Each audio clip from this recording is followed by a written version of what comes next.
ചെറുകഥാ ലോകത്തേക്ക് ഏവർക്കും സ്വാഗതം. കഥകൾ വായിക്കാനും എന്നാൽ പലവിധ കാരണങ്ങളാൽ വായിക്കാൻ സമയം കണ്ടെത്താൻ കഴിയാത്തവർക്കും വേണ്ടിയാണ് എൻ്റെ ഈ ചാനൽ.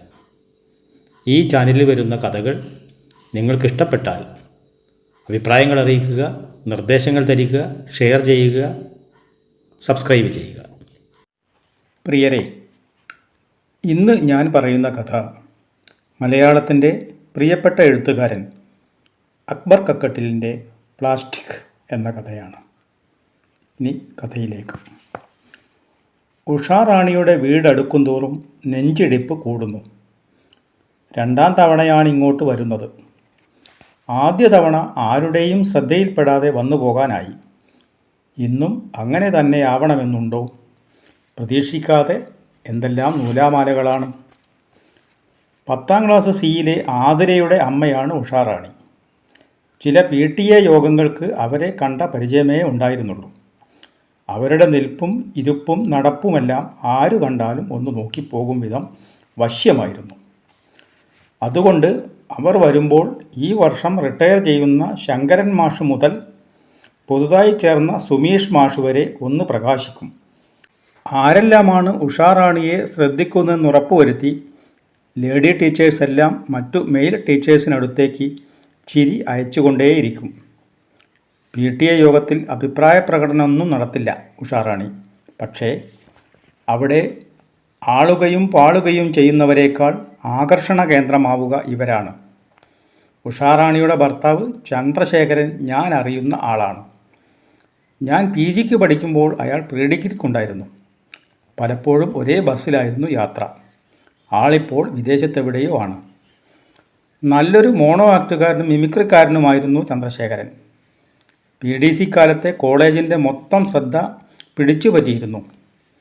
മിമിക്രിക്കാരെല്ലാം പ്രേംനസീറിനെയും സത്യനെയും പോലുള്ള സിനിമാ താരങ്ങളെ മാത്രം അനുകരിച്ചിരുന്ന കാലത്ത് ഇന്ദിരാഗാന്ധിയെയും സുകുമാർ അഴീക്കോടിനെയും ഒക്കെ അവതരിപ്പിച്ച് കയ്യടി നേടിയിരുന്ന വിരുദ്ധനായിരുന്നു ചന്ദ്രശേഖരൻ.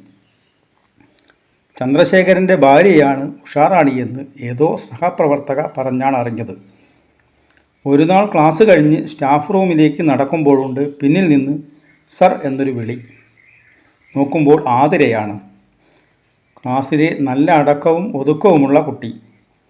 നന്നായി പഠിക്കുകയും ചെയ്യും.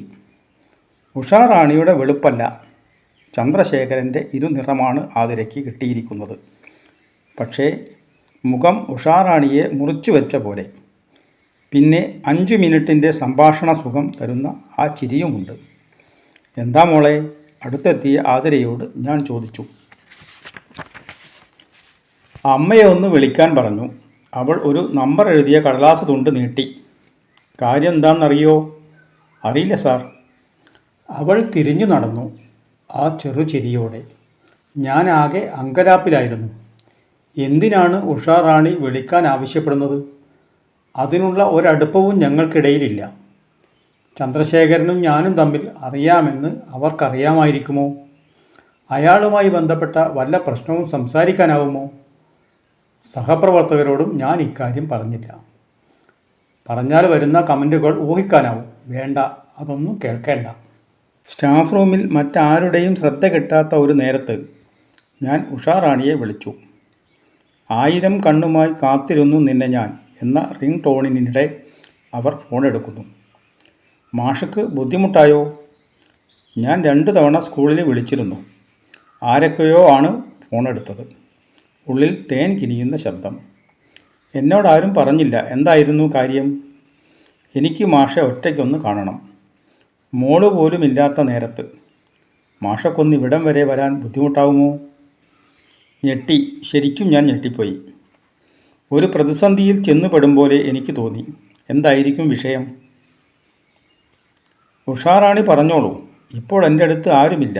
അങ്ങോട്ടും ഇങ്ങോട്ടും നോക്കി ഞാൻ പറഞ്ഞു. ഫോണിൽ പറഞ്ഞാൽ ശരിയാവില്ല മാഷേ.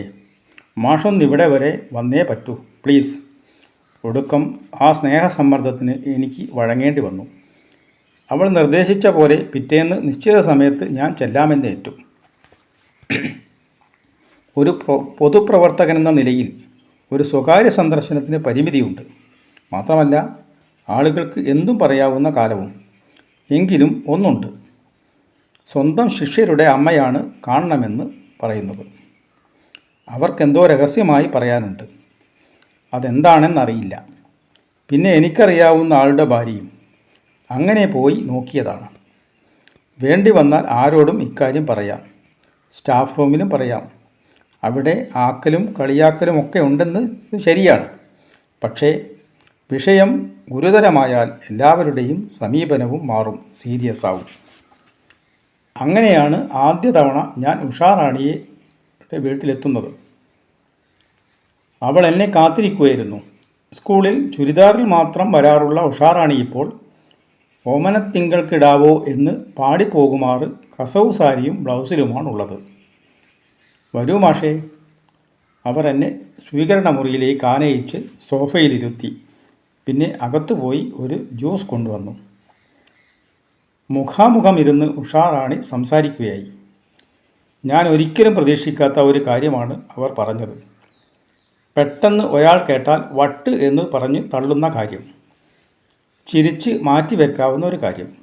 പക്ഷേ ഇത് ഒരു വലിയ മനഃശാസ്ത്ര പ്രശ്നമാണെന്ന നിഗമനത്തിലെത്താൻ തനിക്കധിക നേരം വേണ്ടി വന്നില്ല. എൻ്റെ മാഷേ, എൻ്റെ പ്രശ്നം എങ്ങനെ പറയണം എന്നറിയില്ല. അങ്ങനെയാണ് ഉഷാറാണി തുടങ്ങിയത്. കഴിഞ്ഞ 2-3 കൊല്ലമായി തന്നെ അലട്ടുകയും നീറ്റുകയും ചെയ്യുന്ന ഒരു പ്രശ്നത്തിൻ്റെ വിശദാംശങ്ങളിലേക്ക് അവർ വന്നു. എവിടെ പ്ലാസ്റ്റിക് കണ്ടാലും അവർ അസ്വസ്ഥയാകും.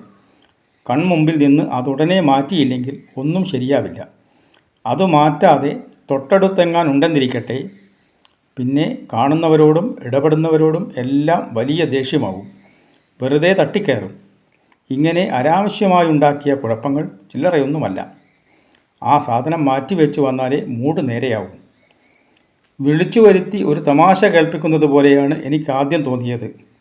എന്നാൽ വളരെ ശ്രദ്ധാപൂർവം കേൾക്കുന്ന മട്ടിൽ ഞാനിരുന്നു.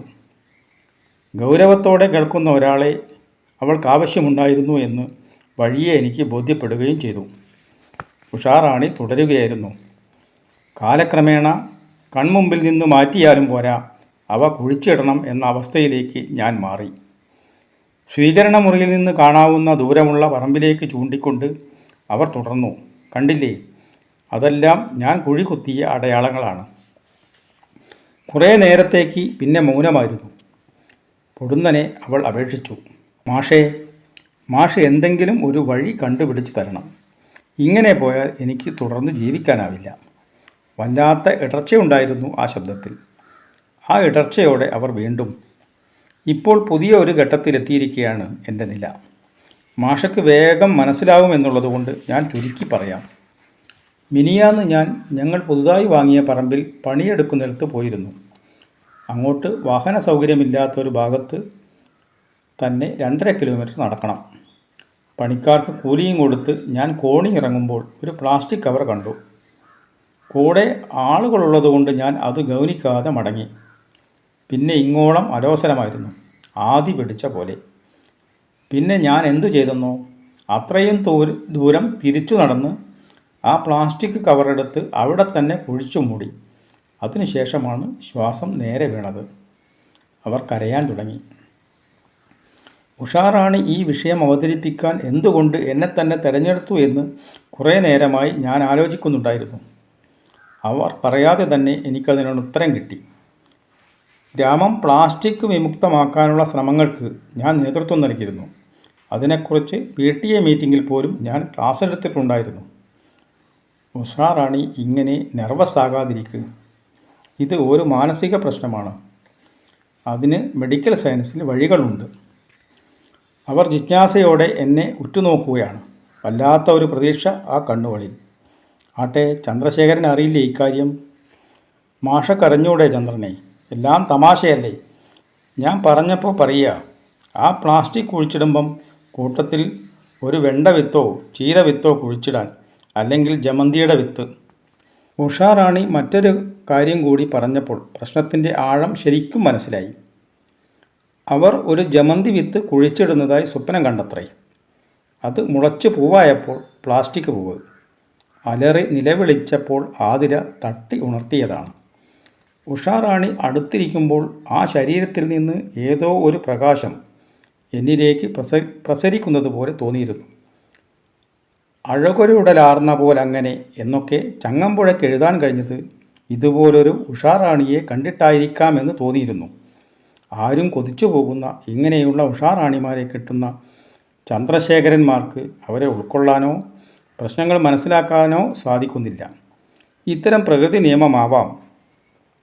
പഴകുന്തോറും പഴയ മാധുര്യമോ സ്വീകാര്യതയോ ഒന്നിനും ഉണ്ടായെന്ന് വരില്ല. അപ്പോൾ ശ്രദ്ധയും കുറയും. ഉഷാറാണിയുടെ കൃത്യമായ അവസ്ഥ വേർതിരിഞ്ഞു കിട്ടിയതോടെ അവരുടെ സൗന്ദര്യമോ ശാലീനതയോ ഒന്നുമായിരുന്നില്ല എൻ്റെ മുന്നിൽ. ഒരു രോഗിയായിരുന്നു. എൻ്റെ സുഹൃത്ത് ഒരേ സമയം സൈക്കോളജിസ്റ്റും സൈക്യാട്രിസ്റ്റുമായ ഡോക്ടർ വസുമതിയെ അപ്പോൾ തന്നെ വിളിച്ച് ഞാൻ ഉഷാറാണിയെ പരിചയപ്പെടുത്തി. അവർ തമ്മിലുള്ള കൂടിക്കാഴ്ചയ്ക്കും സമയം നിശ്ചയിച്ചു. അതിൽ പിന്നെ ഉഷാറാണിയെ ഞാൻ കണ്ടിട്ടില്ല. ഒരു PTA മീറ്റിങ്ങിന് ഉഷാറാണി വന്നിരുന്നെന്ന് സഹപ്രവർത്തകർ പറഞ്ഞിരുന്നു. അന്ന് ഞാൻ ഉണ്ടായിരുന്നില്ല. നല്ല മാറ്റമുണ്ട് മാഷേ, എങ്ങനെ നന്ദി പറയണമെന്നറിയില്ല, പിറ്റേന്ന് അവൾ ഫോണിൽ പറഞ്ഞു. അതിനുശേഷം ഇന്നലെയാണ് ഇന്ന് കാണണമെന്ന് പറഞ്ഞ് ഉഷാറാണി വിളിക്കുന്നത്. വീട്ടിലെത്തിയതും ഞാൻ അത്ഭുത പരതന്ത്രനായി. സ്വീകരണ മുറിയുടെ കർട്ടൻ പ്ലാസ്റ്റിക് ഞാത്തുകൾ, അകം നിറയെ മനോഹരമായി സംവിധാനം ചെയ്ത പ്ലാസ്റ്റിക് പൂക്കൾ, ഹുക്കുകളിൽ പ്ലാസ്റ്റിക് കണ്ണിയിൽ തൂങ്ങുന്ന പപ്പിക്കുട്ടികൾ. അന്താളിച്ച് നിൽക്കുന്ന എന്നോട് ഉഷാറാണി, ഇപ്പോൾ ഇതാണ് മാഷേ എൻ്റെ അവസ്ഥ. പ്ലാസ്റ്റിക് അരികിലില്ലാതെ എനിക്കുറങ്ങാൻ വയ്യ. എന്താണ് ഇതിനൊരു പരിഹാരം? ഷെൽഫിന് മുകളിൽ പ്ലാസ്റ്റിക് കണ്ണികൾ കൊണ്ട് നെയ്ത ഒരു ഭൂഗോളം പെട്ടെന്നാണ് എൻ്റെ ശ്രദ്ധയിൽപ്പെട്ടത്. നോക്കുന്തോറും ഉഷാറാണി എന്ന പോലെ അതിൻ്റെ ചന്തം വർദ്ധിച്ചുകൊണ്ടിരുന്നു. അനന്തപജ്ഞാതമവർണ്ണനീയമീ, ഇത് ഞാൻ എടുത്തോട്ടെ? ഞാൻ പോലും അറിയാതെ എന്നിൽ നിന്ന് ആ ചോദ്യമുയർന്നു. ഉഷാറാണി ആ ഗോളത്തിലേക്ക് കൈകൾ കൊണ്ടുപോയി. അത്ഭുതത്തിൻ്റെ ആ ഗോളം ഒരു മധുരനാരങ്ങ എന്ന പോലെ എനിക്ക് നേരെ നീട്ടിയപ്പോൾ അവരുടെ കണ്ണുകൾ നനഞ്ഞിരുന്നുവോ? ആ കണ്ടത് പുഞ്ചിരി തന്നെയായിരുന്നുവോ?